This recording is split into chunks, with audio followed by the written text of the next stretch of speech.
अपने आप को जितना जानना शुरू करते हैं हमें उतना समझ में आता है कि हमारे लिमिटिंग बिलीव्स क्या है, या हम क्या ट्रेड्स, क्या क्वालिटीज कैरी कर रहे हैं जिससे हमें लाइफ में क्या हिंड्रेंस आ रही है।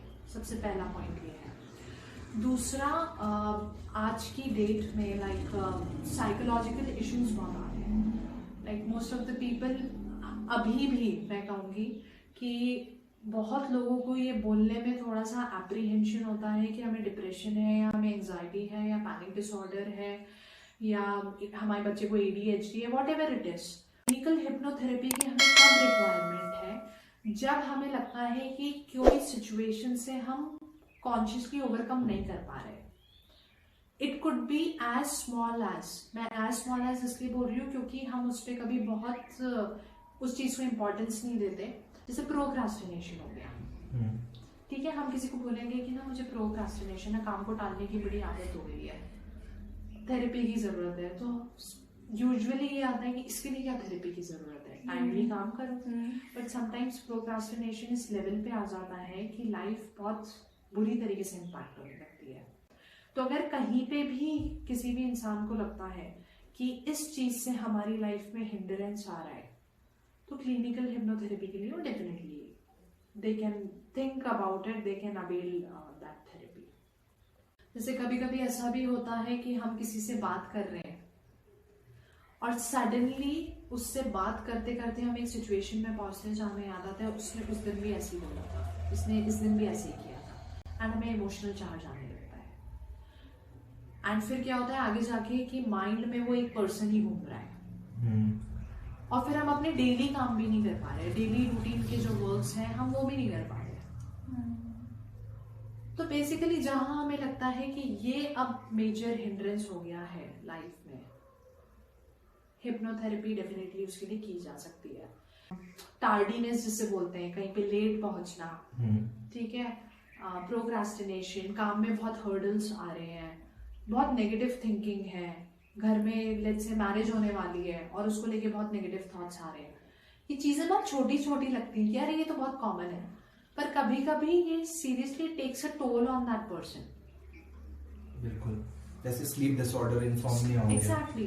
तो almost for everything, like list बहुत लंबी है इसकी, हर चीज को हम नहीं यहाँ पे बोल सकते, बट अगर मैं बहुत ब्रॉडली कैटेगराइज करूँ तो फिजिकल एलिमेंट्स हो गए, diabetes, even cancers have been linked through it, and heart conditions भी कुछ कुछ ऐसी होती हैं जो मेडिकेशन से मेंटेन हो सकती हैं या फिर सर्जरी करनी पड़ती है। देन साइकोलॉजिकल इश्यूज हो गए, रिलेशनशिप कंसर्न्स हो गए, प्रॉपर्टी रिलेटेड इश्यूज हो गए।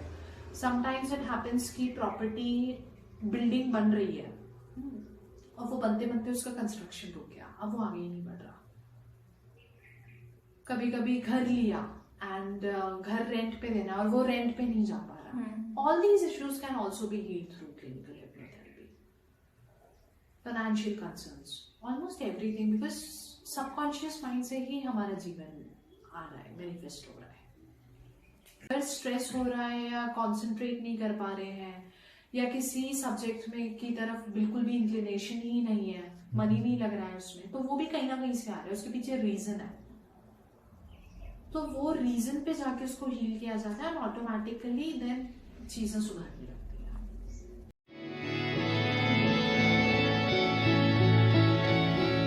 सेशन में क्लाइंट को समझाया जाता है थेरेपी कैसे काम करती है, and most of the time ऐसा होता है कि जब उनको पूरा इसका साइंटिफिक अप्रोच समझाया जाता है, क्योंकि ये पूरा साइंटिफिक अप्रोच है, इसमें इट्स ऑल साइंस, फिजिक्स। तो जब वो पूरा उनको समझाया जाता है तो उनका कहीं ना कहीं फेथ डेवलप हो ही जाता है। सो मोस्टली मैंने यही देखा है कि फर्स्ट सेशन में उनका एक फेथ आ जाता है मॉडलिटी पे।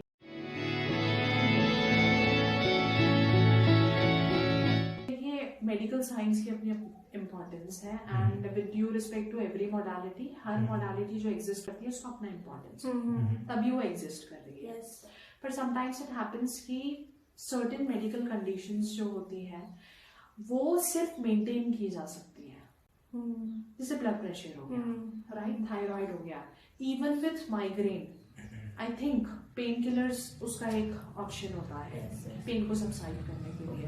डायबिटीज हो गया, वो भी सिर्फ मेंटेन हो पाता है। तो जब उनको लगता है कि नहीं अब हमको इसको कम्प्लीटली ही करना है, तब वो आते हैं। उनका फेथ होना बहुत जरूरी है इसमें, क्योंकि वो जब तक फेथ नहीं होगा उनका क्लिनिकल हिप्नोथेरेपी में, इनफैक्ट मेडिसिन के साथ भी यही होता है। आपको एक बिलीफ होना जरूरी है उसमें, वो प्लेसिबो इफेक्ट उसी पे बेस्ड है।